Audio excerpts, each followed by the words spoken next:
शंकर नारायण नारायण नारायण शिव नारायण नारायण शिव नारायण नारायण नारायण शक्ति नारायण नारायण शक्ति नारायण नारायण नारायण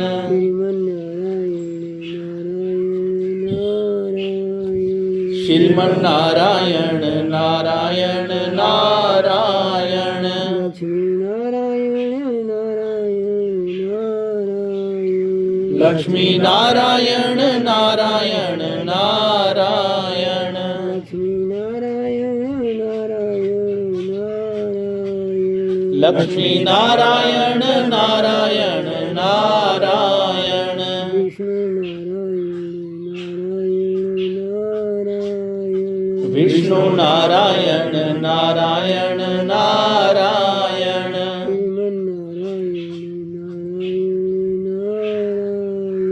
श्रीमन नारायण नारायण नारायण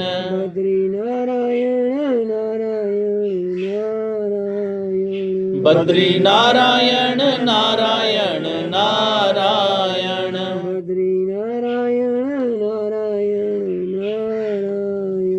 बद्री नारायण नारायण नारायण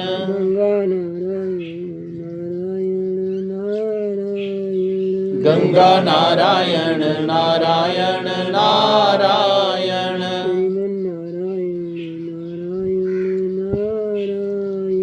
श्रीमन नारायण नारायण नारायण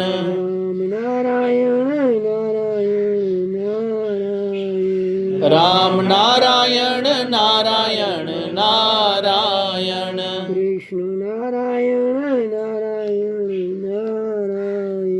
कृष्ण नारायण नारायण नारायण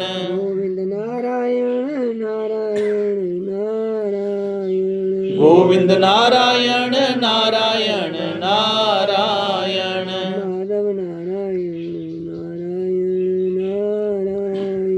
माधव नारायण नारायण नारायण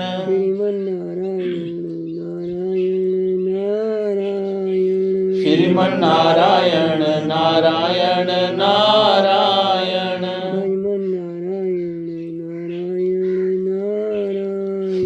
भजमन नारायण नारायण नारायण पार्वती पदे हर हर महादेव।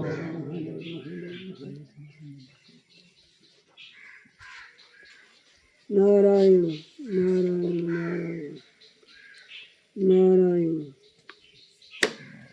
नारायण नारायण। श्रीमद् भागवत महापुराण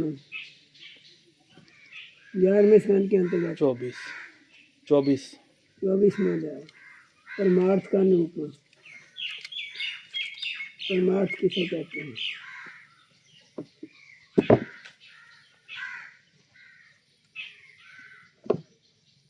ना सांख्य योग का है। परमार्थ बाद में, परमार्थ बाद में, आखिर का वही है परमार्थ। आखिर का तो है नहीं। सांख्य योग गीता का दूसरा अध्याय, इसका तीसरा स्कंद में गया ना, कपिल देव देवभूति संवाद, तो सारा सांख्य योग है। वहाँ से कहीं कहते हैं प्यारे उद्धव, अब मैं तुम्हें सांख्य शास्त्र का निर्णय सुनाता हूँ। प्राचीन काल के बड़े बड़े ऋषि मुनियों ने इसका निश्चय किया है। जब जीव से भली बाती समझ लेता है तब वह भेद बुद्धि मूलक सुख दुख आदि रूप भ्रम का तत्काल त्याग कर देता है। समझने की गल है सारी। युगों से पूर्व प्रलय काल में, आदि सतयुग में, और जब कभी मनुष्य विवेक निपुण होते हैं, इन सभी अवस्थाओं में यह पूर्ण दृश्य और दृष्टा दृष्टा किसे कहते हैं? देखने वाला, हाँ, दृश्य, जो दिखता है। जिसको देखता हाँ है। जी। दृष्टा और दृश्य के रूप में दो भागों में विभक्त हो सा गया, विभक्त सा हो गया। उनमें से एक वस्तु को प्रकृति कहते हैं। उसी ने जगत के कार्य और कारण रूप का रूप धारण किया है। दूसरी वस्तु को जो ज्ञान स्वरूप है, पुरुष कहते हैं। उद्धव जी, मैंने ही जीवों के शुभ अशुभ कर्मों के अनुसार प्रकृति को शुद्ध किया, तब उनसे सत्य, राज और तम ये तीन गुण प्रकट हुए। उनसे क्रिया शक्ति प्रदान सूत्र और ज्ञान शक्ति प्रदान महतत्व प्रकट हुए। वे दोनों परस्पर मिले हुए हैं। महतत्व में विकार होने पर अहंकार व्यक्त हुआ। यह अहंकार ही जीवों को मोह में डालने वाला है। अहंकार जीव कहते हैं।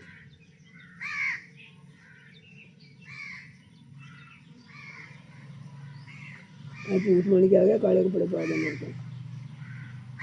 मैं करता नहीं तो मैं नहीं करता, वो अहंकार है। यह अहंकार ही जीवों को मोह में डालने वाला है। मैं मोह में डालता है ना। यह तीन प्रकार का है, सात्विक, राजस और तामसिक। अहंकार पंच तन्मात्रा, पंच तन्मात्र कहते हैं शब्द, स्पर्श, रूप, रस, गंध, इंद्रियां और मन का कारण है। इसलिए जड़ चेतन उभय आत्मा का है। जड़ भी है, चेतन भी है। संकल्प विकल्प करता है ना, तो चेतन ही कर सकता, जड़ थोड़े कर सकता। उभय आत्मा का। तामस संकार से पंच तन्मात्राएं, उनसे पांच भूतों की उत्पत्ति हुई। तो राजस संकार से इंद्रियां और सात्विक अहंकार से इंद्रियों के अधिष्ठाता देवता 11 देवता प्रकट हुए। 11 देवता, टिप्पणी तलाई है उसने। 5 ज्ञानेंद्रियां, 5 कर्मेंद्रियां, 1 मन। इस प्रकार 11 इंद्रियों के अधिष्ठाता 11 देवता हैं। 11 देवता प्रकट हुए। ये सभी पदार्थ मेरी प्रेरणा से एकत्रित होकर परस्पर मिल गए और इन्होंने यह ब्रह्मांड रूप अंड उत्पन्न किया। यह अंड मेरा उत्तम निवास स्थान है। जब यह अंड जल में स्थित हो गया, तब मैं नारायण रूप से इसमें विराजमान हो गया। मेरी नाभि से विश्व कमल की उत्पत्ति हुई। उसी पर ब्रह्मा का आविर्भाव हुआ। विश्व समष्टि के अंतःकरण ब्रह्मा ने पहले बहुत बड़ी तपस्या की। उसके बाद मेरा कृपा प्रसाद प्राप्त करके रजोगुण के द्वारा भू भुवः स्वः अर्थात पृथ्वी, अंतरिक्ष और स्वर्ग, इन 3 लोकों की और इनके लोकपालों की रचना की।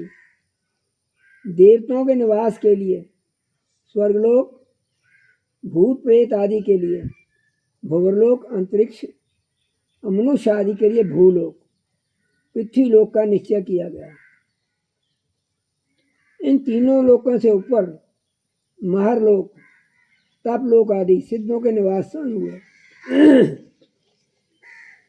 सृष्टि कार्य में समर्थ ब्रह्मा जी ने असुर और नागों के लिए पृथ्वी के नीचे अतल, बितल, सुतल आदि 7 पाताल बनाए।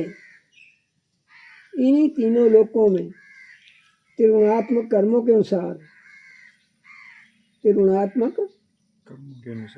अनुसार विविध गतियाँ होती हैं। योग, तपस्या और संन्यास के द्वारा महरलोक, जनलोक, तपलोक और सत्यलोक रूप उत्तम गति प्राप्त होती है। तेरा भक्ति योग से मेरा परम धाम मिलता है। ये सारा जगत कर्म और उनके संस्कारों से युक्त है। मैं ही काल रूप से कर्मों के अनुसार उनके फल का विधान करता हूँ। इस गुण प्रवाह में पढ़कर जीव कभी डूब जाता है। डूबने का मतलब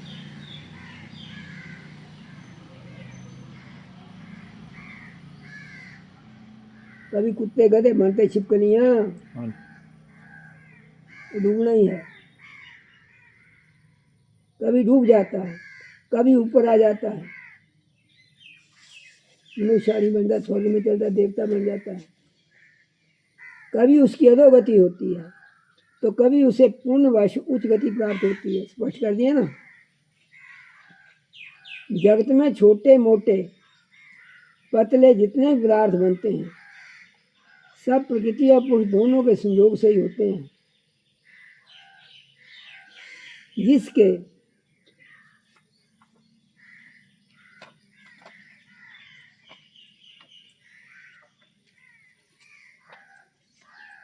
आदि अंत में जो है वही बीच में भी है।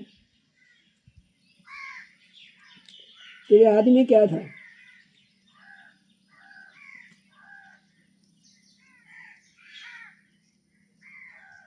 सिर मारदा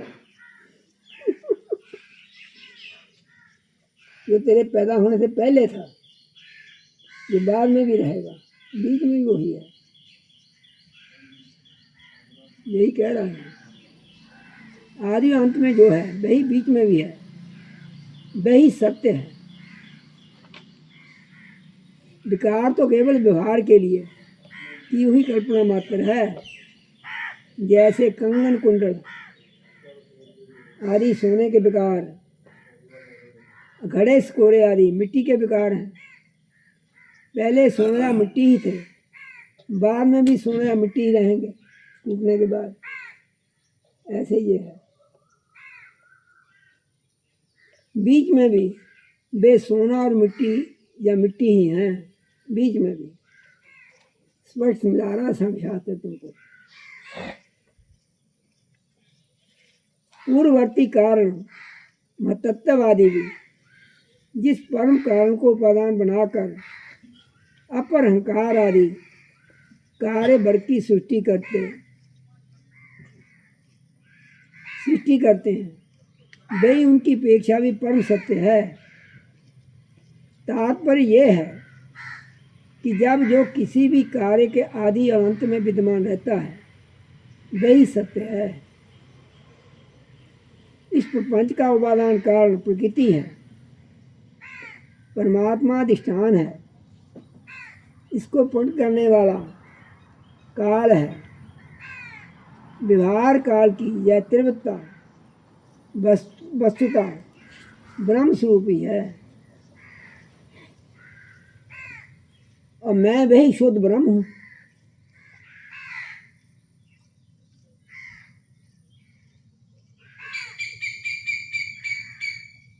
जब तक परमात्मा की ईक्षण शक्ति अपना काम करती रहती है, जब तक उनकी पालन प्रवृत्ति बनी रहती है, तब तक जीवों के कर्म भोग के लिए कारण कार्य रूप से अथवा पिता पुत्र आदि के रूप से यह सृष्टि चक्र निरंतर चलता रहता है।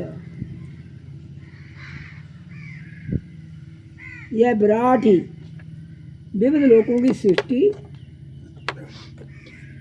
और श्रृंगार की लीला भूमि है। जब मैं काल रूप से इसमें व्याप्त होता हूँ, प्रलय का संकल्प करता हूँ, तब यह भुवनों के साथ विनाश रूप विभाग के योग्य हो जाता है। इसके लीन होने की प्रक्रिया ये है कि प्राणियों के शीर अन्न में, अन्न से बने ना शीर, तो काल में लय होते चले जाएंगे। अन्न में, अन्न बीज में, बीज भूमि में, भूमि गंध तन्मात्रा में लीन हो जाती है। गंध जल में, जल अपने गुण, रस में, रस तेज में, तेज रूप में लीन हो जाता है। रूप वायु में, वायु स्पर्श में, स्पर्श आकाश में, आकाश शब्द तन्मात्रा में लीन हो जाता है। इंद्रियां अपने कारण देवताओं में और अंततः राज संकार में समा जाती हैं। इंद्रियां, हे सौम्य, राज संकार अपने नियंता सात्विक अहंकार रूप मन में, शब्द तन्मात्रा पंचभूतों के कारण तामस संकार में और सारे जगत को मोहित करने में समर्थ त्रिविध अहंकार महतत्व में लीन हो जाता है। ज्ञान शक्ति और क्रिया शक्ति प्रदान महतत्व अपने कारण गुणों में लीन हो जाता है। सतराइतम में इससे कार्य होते हैं ना। गुण व्यक्त प्रकृति में और प्रकृति अपने प्रेरक अविनाशी काल में लीन हो जाती है। काल माया में जीव में और जीव मुझ अजन्मा आत्मा में लीन हो जाता है। आत्मा किसी में भी लीन नहीं होता। वह उपाधि रहित अपने स्वरूप में स्थित रहता है। वह जगत की सृष्टि और लय का अधिष्ठान एवं अवधि है। उद्धव जी जो इस प्रकार विवेक दृष्टि से देखता है संसार कैसे बना कैसे लय होता है, उसके चित्त में यह प्रपंच का भ्रम हो ही नहीं सकता। मेरी मेरी मेरी मेरी मेरी यदि कदाचित उसकी स्मृति हो भी जाए तो वह अधिक काल तक हृदय में ठहर कैसे सकता है। क्या सूर्योदय होने पर भी आकाश में अंधकार ठहर सकता है। उद्धव जी, मैं कार्य और कारण दोनों का ही साक्षी हूँ। मैंने तुम्हें सृष्टि से प्रलय और प्रलय से सृष्टि तक की संख्या विधि बतला दी है कि ऐसे सृष्टि होती है, ऐसे लय होती है। इससे संदेह की गांठ कट जाती है। संदेह क्या है नारायण जी? है मेरी हाँ, यही नहीं बोलना। और पुरुष अपने स्वरूप में स्थित हो जाता है।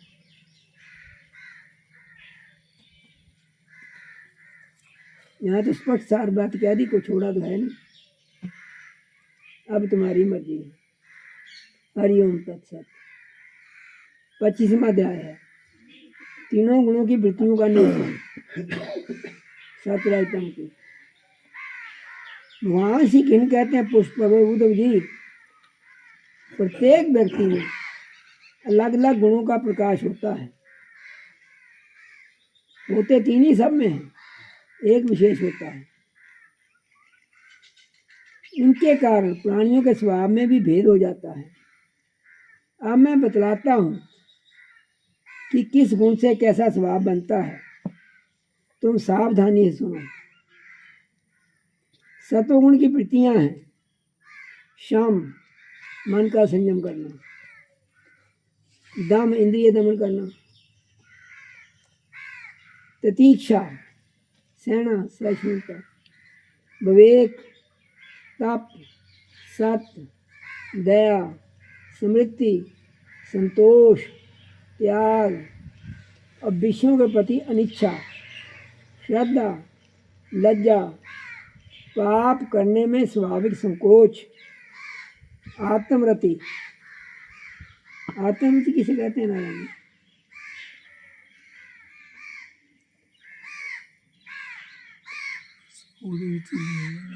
शरीर के अलावा अपनी आत्मा में रमण करना, आत्मा। आत्मरति, दान, विनय और सलता आदि रजोगुण की वृत्तियां। तो ये तो सतोगुण की बता दी। रजोगुण की वृत्तियां हैं इच्छा, सबसे पहले प्रयत्न, घमंड, तृष्णा, असंतोष, ऐंठ अकड़, देवताओं से धन आदि की याचना करनी। है भगवान जी छेती करो, चाहे थल्ले दी दो चाहे ऊपर दी दो, देव सही।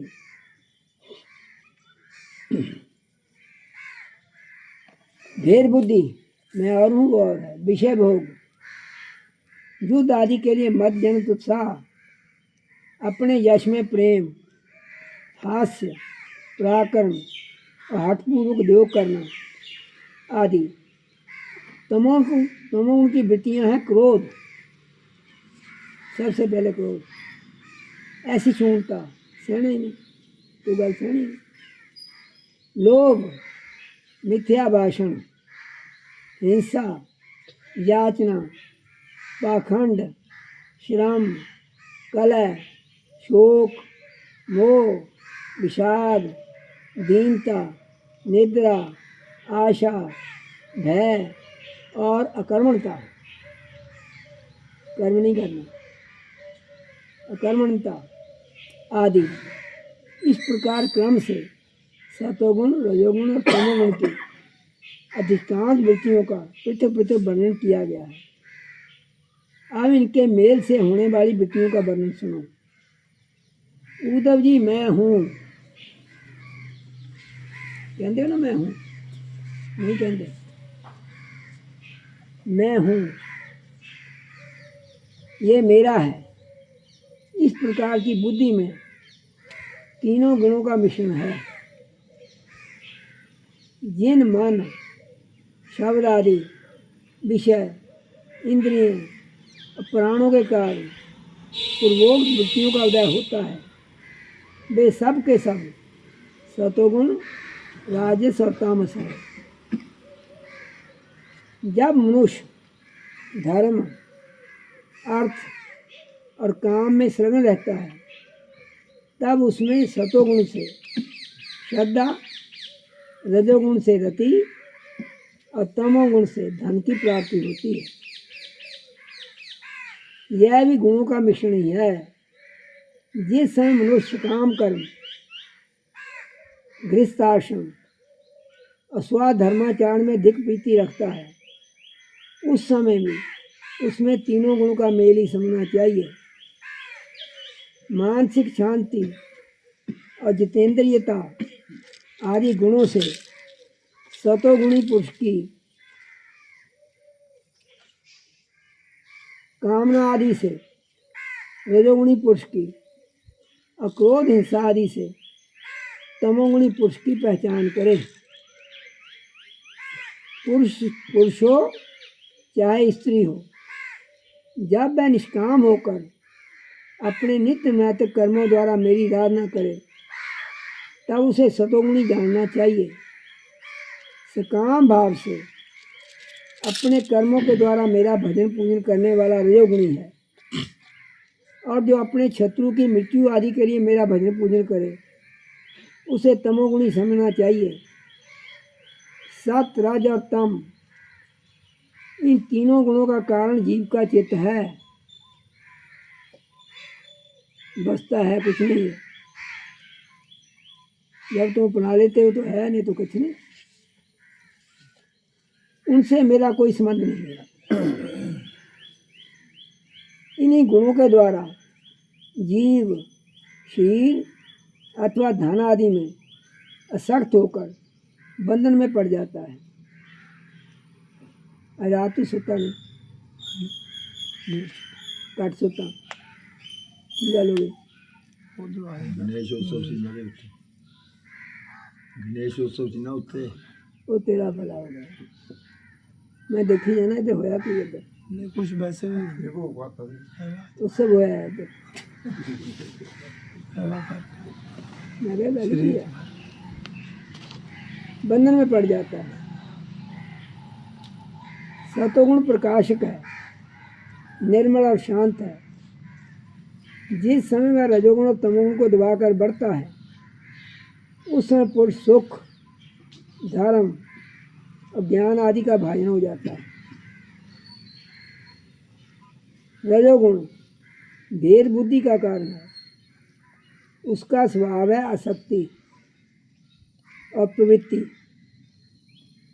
जिस समय तमोगुण और सतोगुण को दबाकर रजोगुण बढ़ता है, उस समय मनुष्य दुख, कर्म, यश और लक्ष्मी से संपन्न होता है। दुख भी तो आता है ना। तमोगुण का स्वरूप है अज्ञान। उसका स्वभाव है आलस और बुद्धि की मूढ़ता। जब वह बढ़कर सतोगुण और रजोगुण को दबा लेता है, तब प्राणी तरह तरह की आशाएं करता है, शोक मोह में पड़ जाता है, हिंसा करने लगता है अथवा निद्रा आलस के वशीभूत होकर पड़ रहता है। जब चित्त प्रसन्न हो, इंद्रियां शांत हों, देह निर्भय हो, मन में शक्ति ना हो, तब सतोगुण की वृद्धि समझनी चाहिए। सतोगुण मेरी प्राप्ति का साधन है। जब काम करते करते जीव की बुद्धि चंचल, ज्ञानेंद्रियां संतुष्ट, कर्मेंद्रियां विकार युक्त, मन भ्रांत और शरीर अस्वस्थ हो जाए, तब समझना चाहिए कि रजोगुण जोर पकड़ रहा है। जब चित्त ज्ञान इंद्रियों के द्वारा शब्द आदि विषयों को ठीक ठीक समझने में असमर्थ हो जाए और खिन्न होकर लीन होने लगे, मन सूना सा हो जाए तथा अज्ञान और विषाद की वृद्धि हो, तब समझना चाहिए कि तमोगुण वृद्धि पर है। उद्धव जी, सतोगुण के बढ़ने पर देवताओं का, रजोगुण के बढ़ने पर असुरों का और तमोगुण के बढ़ने पर राक्षसों का बल बढ़ जाता है। वृत्तियों में भी कर्मशः सत्यवादी गुणों की दिखता होने पर देव तत्व, असुर तत्व और राक्षस तत्व प्रधान निवृत्ति, प्रवृत्ति और मोह की प्रधानता हो जाती है। जैसे जैसी जो चीज बढ़ती है।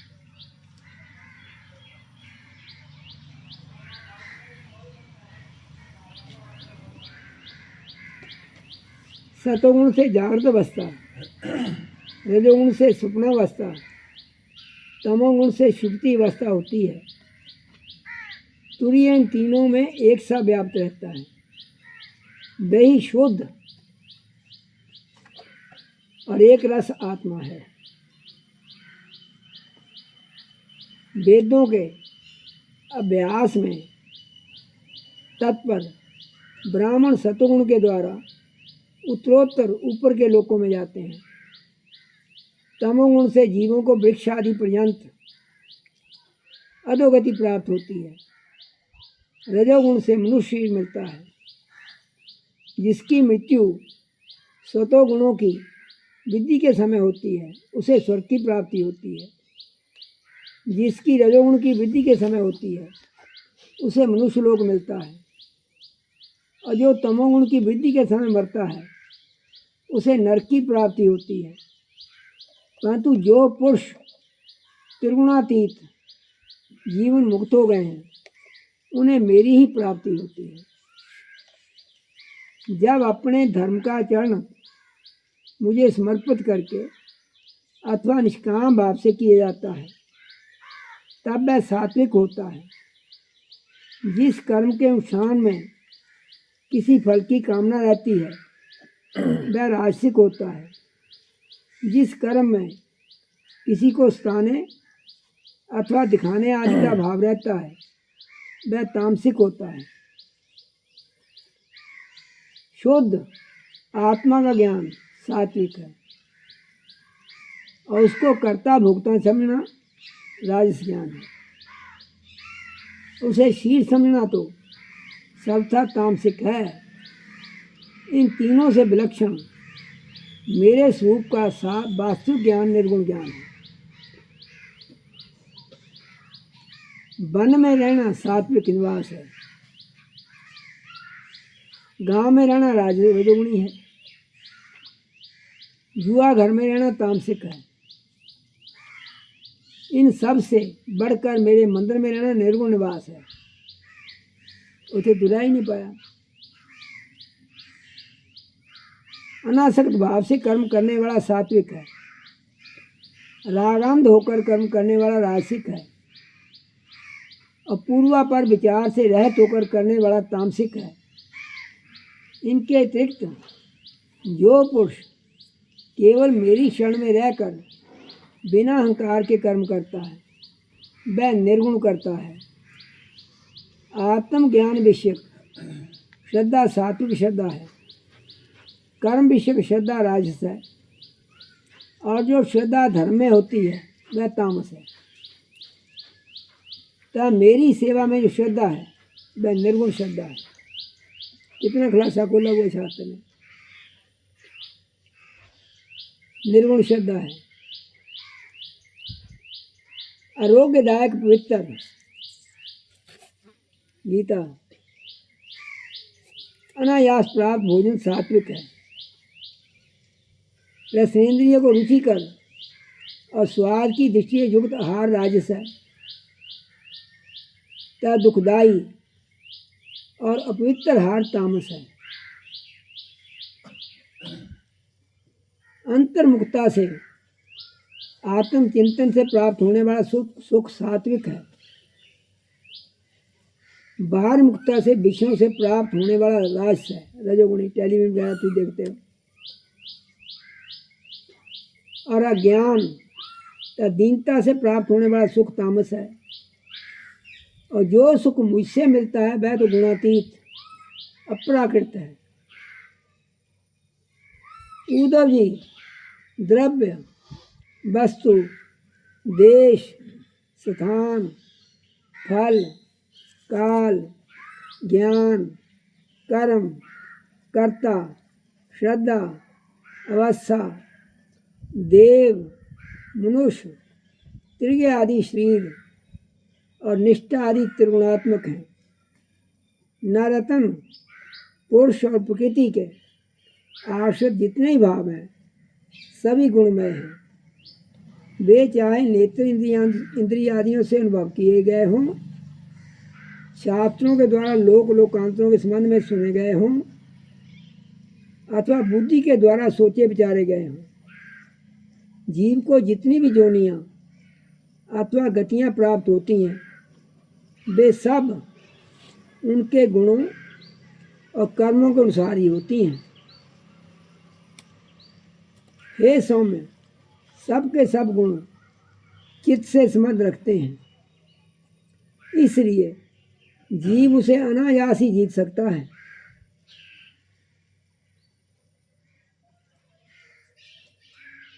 कि मन से संबंध है सारा, जीत सकता है। जो जीव उन पर विजय प्राप्त कर लेता है वह भक्ति योग के द्वारा मुझ में ही प्रतिष्ठित हो जाता है।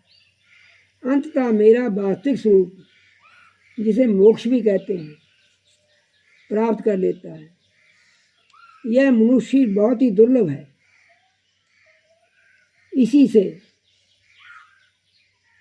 इसी शरीर में तत्व ज्ञान और उसमें निष्ठा रूप विज्ञान की प्राप्ति संभव है। इसलिए इसे पाकर बुद्धिमान पुरुषों को गुणों की आसक्ति हटाकर, सतराजतम गुणों की आसक्ति हटाकर तभी निर्गुण होगा ना। मेरा भजन करना चाहिए। विचारशील पुरुष को चाहिए कि बड़ी सावधानी से सतोगुण के सेवन से रजोगुण और तमोगुण को जीत ले, इंद्रियों को वश में कर ले और मेरे स्वरूप को समझकर मेरे भजन में लग जाए। श्रीश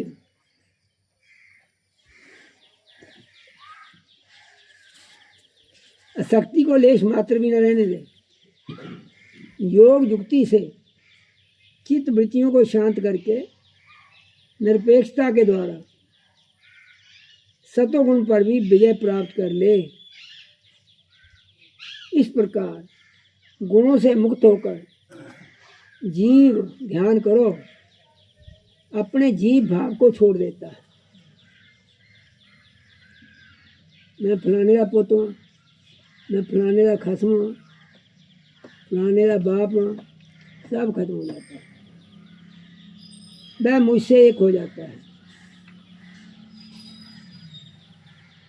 जीव लिंगशी रूप अपनी उपाधि जीव तत्व से अंतःकरण में उदय होने वाली सत्यवादी गुणों की वृत्तियों से मुक्त होकर मुझ ब्रह्म की अनुभूति से एकत्व दर्शन से पूर्ण हो जाता है।